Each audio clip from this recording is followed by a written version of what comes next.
Pat. Good morning. How we doing? Okay, how are you? Good.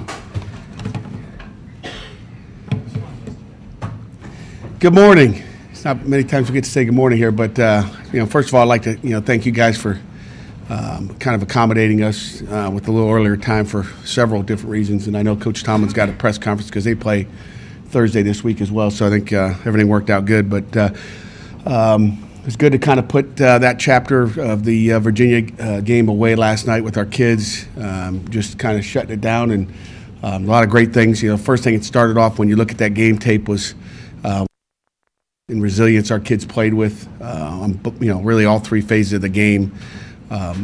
Starts with the opening kickoff where we cause a fumble. We don't quite get the fumble, which is always disappointing when the ball's on the ground and we don't get it. We had three guys touch it. But it started with that first big hit, and I think offensively and defensively after that, we established some toughness in the game, and again it starts with running the football and stopping the run. That's usually our intentions. Mr. Hillgrove asks me every week, hey, what do we have to do? And I tell him that every week. I'm sure he hates to hear it, but we were able to get that done, and it's going to be important this week against a Justin Fuente team that'll come in here hungry, probably angry, and with something to prove. But I think you'll have a hungry and angry Pitt football team as well. It still goes through my mind fourth and one, but 4 downs at the one last year down there, where we could have taken that game back to Pittsburgh, and so we're gonna play angry as well. So we got a chance to go 1-0 in the ACC again this week, and that's our goals. That's where our focus is, really just on this game and nothing else, and which has been the story all year really, is just focusing on the next one, and we got a great opportunity, hopefully in front of a big crowd here at Heinz Field, that should be a game of the ages. So, questions? Pat, it's November or whatever, 5th, and you're at the top of that coastal division by yourself. There's no ties, there's nobody else. And I know you're looking at this week, but you said, hey, I can't keep my kids from being aware of kind of what they are. At this point, do you talk about it? I mean, you know what? I didn't address it last night. I'm not going to address it because there's still a bunch of hungry teams sitting below us. It doesn't really matter. I mean, we didn't talk about it and didn't throw the standings up there. I know they read on Twitter and all that stuff, and so I guess I don't have to address it. I'm going to address what we need to take care of is the business at hand, and all that doesn't matter if we don't do what we need to do. And again, the focus, has got to be on what the preparation we need to do to win this football game. Period. Nothing else matters. I mean, those standings mean absolutely nothing. They really don't. I mean, what are we going to stare at those and Google those all day or look at them on Twitter? If that's where your focus is, then we got a problem. Do you find yourself paying any more attention to the Saturday games though this weekend, given that you guys were off? It really doesn't matter. I mean, I didn't. I actually watched the second half of the Virginia, Tech game because it wasn't on. My daughter pulled it up. I said, "Can you get this darn game?" She pulled it up on Apple TV, and I got to watch the second half. But I wasn't that interested to watch the first half to see what was going on. Didn't watch any of the Miami Duke. I was just watching ball and flicking channels as much as I could, and never got to that channel of that game. So it really didn't matter. I don't even, doesn't matter. I mean, we just got to take care of our business, and I just wanted to watch some good football on Saturday. Fact. When you pulled that up, what did you want to watch instead of What did I want to watch? Oh, I don't remember. pulled that up and get that? At the end? Well, I just wanted to see it. What was I watching before that? Or Yeah, I mean, if it were up to you, what would you have been watching? I don't know. I don't even remember. That was so. Stepped in there. It was so long ago. I don't know what the heck I was watching. I don't remember. I know in the evening we watched that Alabama LSU game. That was the last game, so I remember the last one I watched that night. Yeah, Jerry. A lot of times when a team faces is dealt with as misfortune early in the season, a lot of teams don't bounce back from it. Why do you think this team was able to bounce back from your early season troubles? I think it's obviously, it's been a nice job by our assistant coaches and coaches overall. I mean, it's really the leadership, in this room and our seniors that sit up in front, just keeping everybody on track. I mean, ultimately, you play one game at a time, Jerry, and to me, it comes down to the overall leadership of the program. Like, what are we doing? We just got to keep moving on and focusing on what we can do to change things. And obviously, we didn't get to start the way we wanted to. I don't think anybody's played 5, top 25 football teams in the country, which we have. But we faced 5 of them so far. Wasn't an easy schedule. Everybody knew it wasn't an easy schedule coming into the year, but then after the game's over, no one says, "Oh yeah, but it's a hard schedule." What other way would you want it? Our kids read on Twitter, as we know. Will just told us, and they know what's going on, so they know who we played. So it's to me, that's coaching, and it's always the hardest coaching. It's easy to win and keep them going, but it's always harder, to keep them alive, keep the kids engaged, and keep them believing. So I think it's a great job by our coaching staff. Did you change anything as far as tactical-wise, or just approach-wise, or just anything? No. Stick with what you do.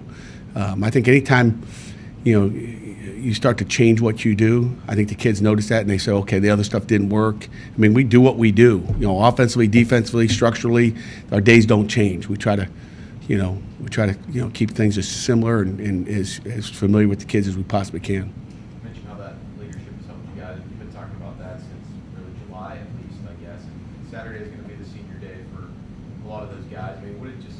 How much more special is this kind of going to be for you with not only a big group of guys going out, but a quality group of guys and a game that you really will win? Yeah, we didn't need to win it anymore, and we need to win the next one or the last one. But it's obviously senior day is always an emotional day for our kids, for their families, their parents, mom and dads, aunts, uncles, high school coach that may be walking a player out there on game day. But it's an emotional game, and sometimes the emotions can get to you and be a negative as well. So we got to make sure that doesn't happen because it is emotional. But I think our kids will be cranked up for it. It's always tough saying goodbye. But again, we've got 2 more games. That are just not home games afterwards that are guaranteed that we can play with the team again. But it's the last time for them to be in Heinz Field, which is a big day for those kids, and it'll be an emotional day for everybody in the program. Speaking of seniors, Dwayne Hendricks had a big game the other day. Is he kind of finally coming around to being the player you thought he would be all along? Yeah, Dwayne's had a good year all year really.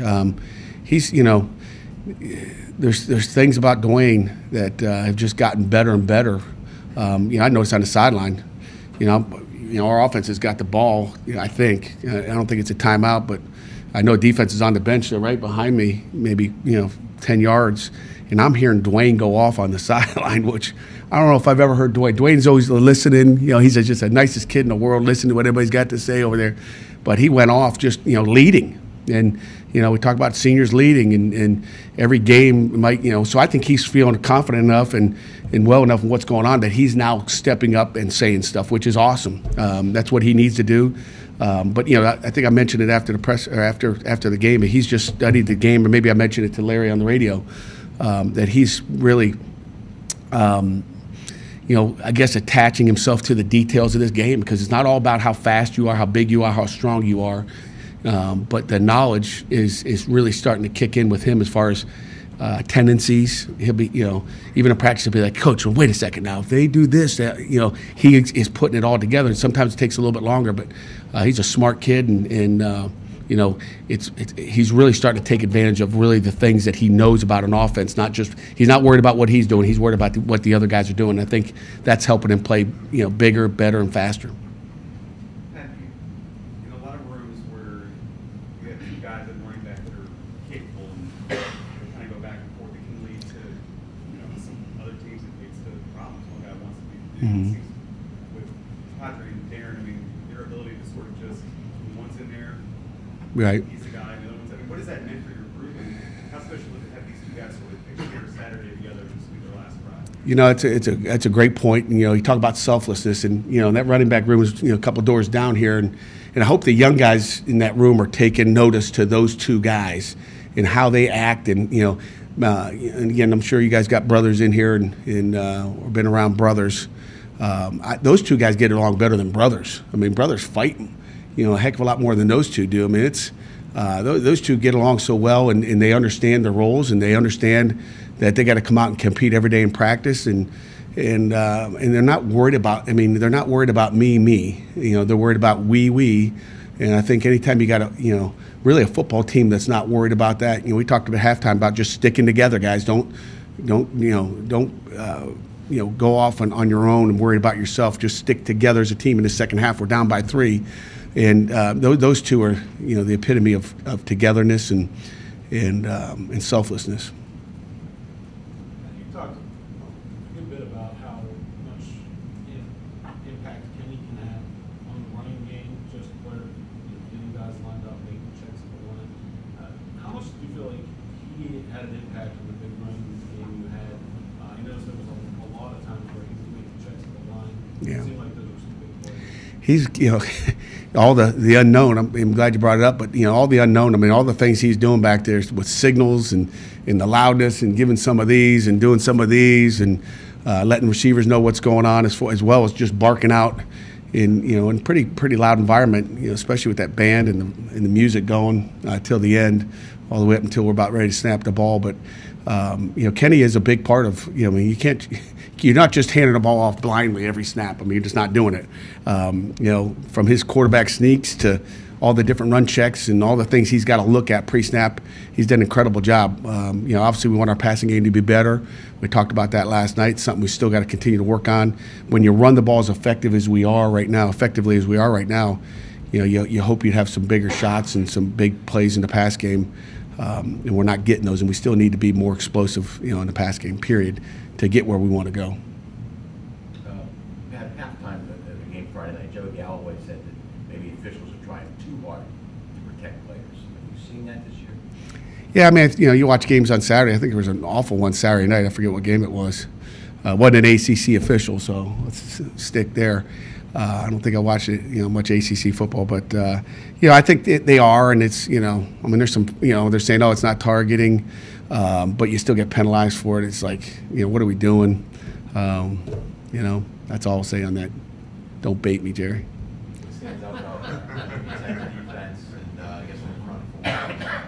Say it again now. What stands out about Virginia Tech's defense this year?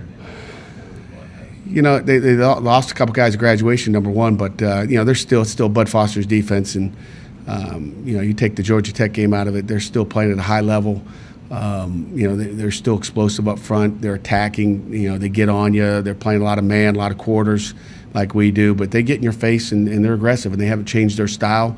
Bud Foster does a great job, and it'll be a challenge. And they're always good. They always play up to us. So they like to pack it in the box. We like to put them in the box, and it's going to be a smash mouth football game.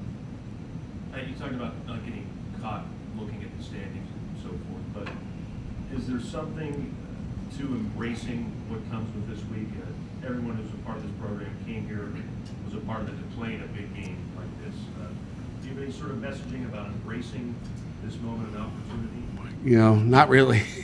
I mean, you can embrace it all you want. It's a football game. It's just one game. It means nothing unless you win it, and we can't worry about premature victory of something that we did something. We haven't done anything yet.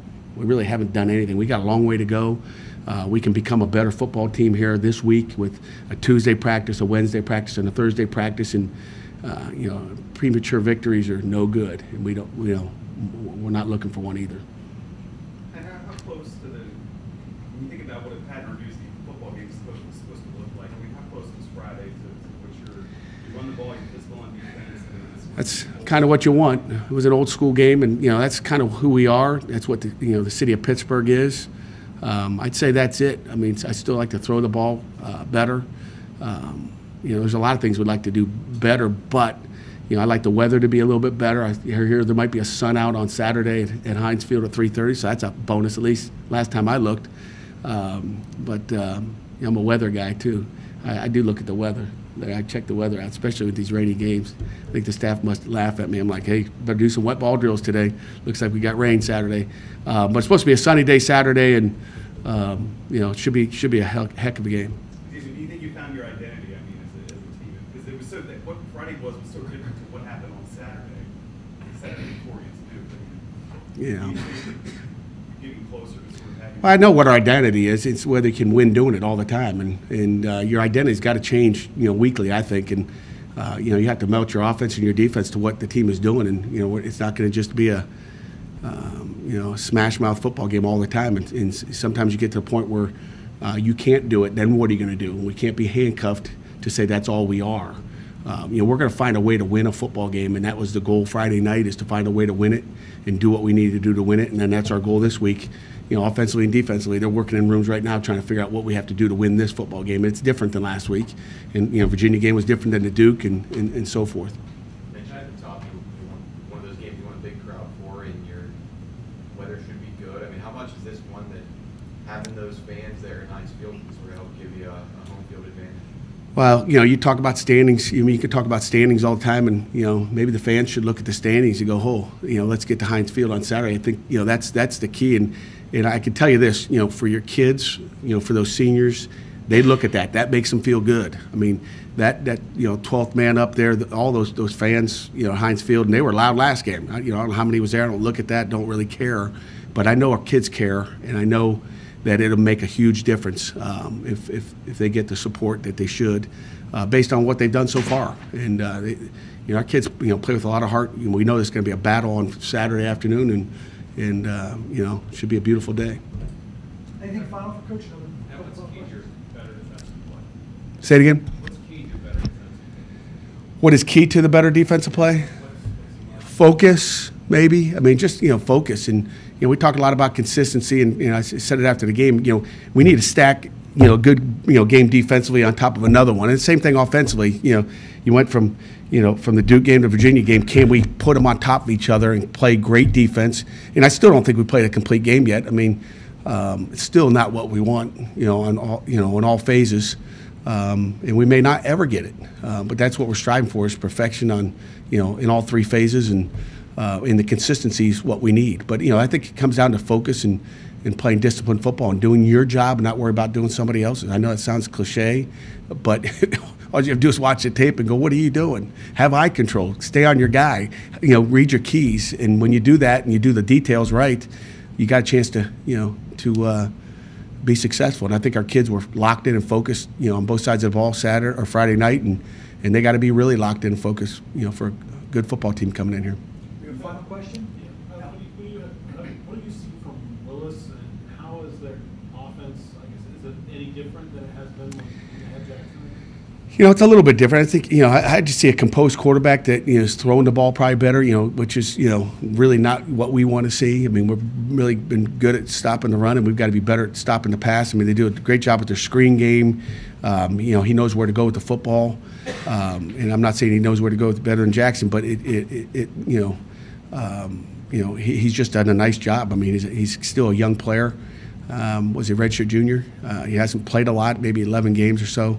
But he runs the offense, and it goes through him, and he's done a nice job. You touched on the last year's game a little bit earlier. Is it a point of reference or a point of emphasis for the kids themselves, a point of emphasis for you talking about it, helping remind them? I think it's a little bit of both. I mean, I think it's a little bit of both. I didn't mention it to our kids yet. I just mentioned it to you because it's still, it still bothers me, and I know it bothers the offensive line. And so whether they'll talk about it or not, it's fact, it's reality, it's what it was. And I think Saturday or Friday night, when it's 4th and 1, at our own 11-yard line, kind of gives you the indication of how we feel and how much trust and faith we have in our offensive line to get it done, when it's a 4th and 1. So I think that's key. Coach, thank you very much. Okay, thanks guys.